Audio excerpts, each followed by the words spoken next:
Bonjour à tous, mieux vaut tard que jamais, voici la troisième partie de ma série de vidéos sur les différentes parties de la pipe. Pour mieux suivre cette vidéo, il vaut mieux d'abord regarder les deux premières parties dans l'ordre. Dans la première partie, je vous ai présenté le cas général, c'est-à-dire notamment les noms des différentes parties de la pipe sur l'ensemble des pipes du marché. Dans la deuxième vidéo, nous avons vu les principaux matériaux utilisés pour la fabrication des pipes. Et dans cette dernière partie de la série, nous verrons des cas particuliers de pipes. J'essaie d'être exhaustif, mais tout comme dans la deuxième partie, il est possible que je n'ai pas cité certains cas précis plus ou moins rares. N'hésitez pas à me faire remonter vos observations. Vous allez rencontrer ici des cas cités dans la précédente vidéo, mais alors que je les évoquais en tant que matériaux de fabrication, ici j'entrerai dans les détails de leur confection finale. Voici donc les cas particuliers. En commençant par la pipe en terre. On peut la trouver en un seul élément ou en deux parties, avec la tête en terre et un tuyau en ébonite dans lequel on insère un petit joint en liège. On trouve également la pipe en céramique. La tête avec un double foyer est en céramique, c'est-à-dire une terre cuite comme l'argile. Le double foyer permet aux résidus de s'évacuer par le perçage du fond de la première chambre et ainsi colorer la teinte d'origine du modèle et également refroidir la fumée.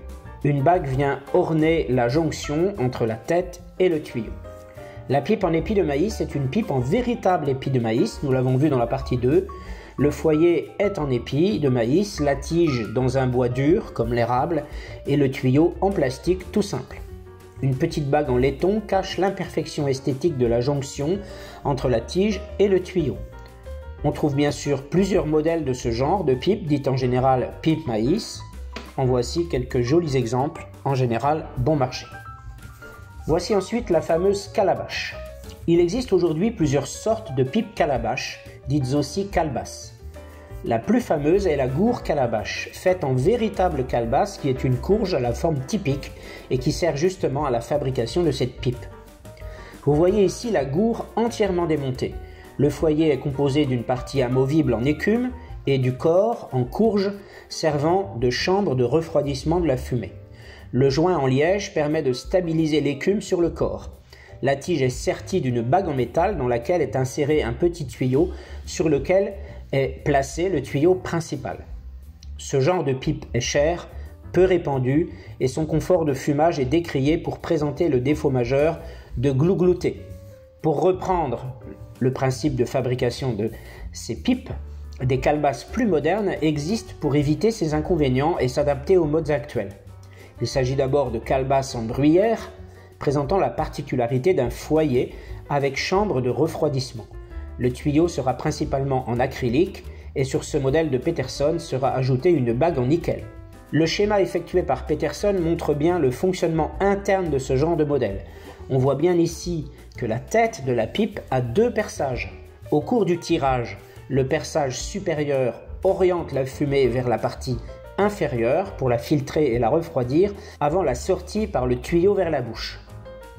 Ensuite, une deuxième sorte de calebasse, proche de la précédente, est dite calebasse inversée. Vous pouvez la trouver sur le marché sous son nom anglais Reverse Calabash. Ici, c'est la tige qui contient la chambre et non directement le foyer, ce qui la rend assez grosse, et le tuyau est très court avec seulement le tenon et le bec. Voici ici cet autre modèle bruyère, très impressionnant, ou encore celui-ci en version maïs. Enfin, nous terminons ces calebasses avec cette pipe de construction classique mais de forme calabash. Elle rappelle la forme de la gourde calabash, mais c'est juste un modèle normal avec une tête de bruyère et un tuyau. C'est assez imposant et le foyer se montre très généreux en profondeur. Passons maintenant à un autre cas particulier qu'est la pipe en écume de mer. Si vous ne connaissez pas trop les pipes à base de ce matériau, je ne saurais trop vous conseiller de bien regarder l'épisode sur l'écume que j'ai fait dans la deuxième vidéo où j'explique ce que c'est vraiment. Voici plusieurs modèles de pipes en écume de mer. Un autre cas particulier, la pipe préculottée. Certaines pipes présentent un foyer dont les parois intérieures ont fait l'objet d'une sorte d'enduit de carbone qui en quelque sorte aide au culottage et protège un tant soit peu le bois de température élevée. Ce sont des modèles pouvant être proposés aux fumeurs comme les débutants, qui ont tendance à trop tirer et de ce fait à risquer de faire monter la température du foyer puis d'abîmer le bois. Vous voyez la différence d'aspect entre un foyer préculotté et un foyer brut. On a également les pipes en bruyère dont l'intérieur du foyer est doublé d'écume de mer. La pipe à longue tige, quant à elle, présente une tige en bruyère qui est plus longue que la normale et qui est nantie d'un tuyau en principe très court. Sa particularité réside dans son esthétique, élégante, très peu de plastique et un peu plus lourde qu'une pipe bruyère plus classique. Falcon est une marque donnant son nom aux pipes qu'elle fabrique. Cette sorte de pipe est composée d'une tige en aluminium, d'un tuyau solidaire de cette tige et d'un foyer amovible en bruyère qui se visse et se dévisse sur l'autre extrémité de la tige. Vous la voyez ici démontée. La tige est faite pour accueillir n'importe quel foyer de la marque Falcon. L'humidome sert à retenir l'humidité, aidé en cela par le filtre spécifique à ce genre de modèle.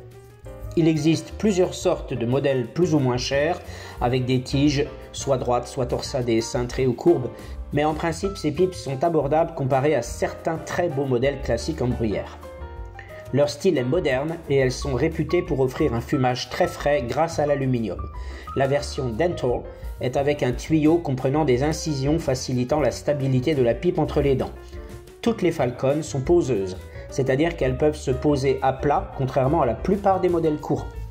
La pipe longue est une pipe dite de lecture ou liseuse. En anglais, on la nomme Church Warden, littéralement gardien d'église. Les Church Wardens, marguilliers en français, étaient des hommes réputés sages, choisis par la communauté pour administrer certaines affaires de la paroisse et qui étaient porteurs de bougies.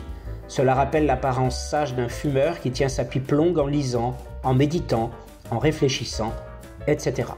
On n'oublie pas de citer le cas particulier de la pipe avec un ajout en bambou, comme ici cette Stanwell Bamboo 10. L'adjonction d'une partie en bambou entre la tige et le tuyau permet un refroidissement de la fumée et dégage une esthétique inhabituelle qui attire l'attention. Citons aussi la pipe Gandalf, pour les amateurs du genre fantasy, comme Le Seigneur des Anneaux ou Le Hobbit.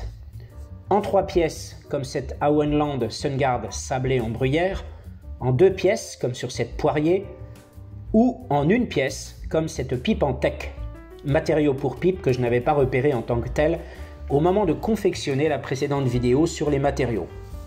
Pour clore cette série de cas particuliers, voici une pipe dont la tête est en érable. L'érable est un bois dur mais moins noble que la bruyère, c'est pourquoi les pipes en érable sont relativement abordables. Comme on l'a vu, ce bois sert aussi à la tige des pipes maïs. Je signale au passage la pipe dite Philip. C'est la marque Peterson qui a sorti le concept. Il s'agit d'un tuyau en acrylique percé non en ligne droite, mais en courbe vers le haut au niveau de la lentille. Philip, c'est le P de Peterson et lip pour lèvres. Ces pipes dirigent la fumée vers le palais et non vers la gorge pour mieux faire sentir les saveurs du tabac aux fumeurs. Voilà, j'espère que cette dernière partie de ma série sur les différentes parties de la pipe vous aura plu. Je vous remercie de m'avoir écouté. N'hésitez pas à compléter par des commentaires constructifs au cas où j'aurais oublié quelque chose. Portez-vous bien, à très bientôt.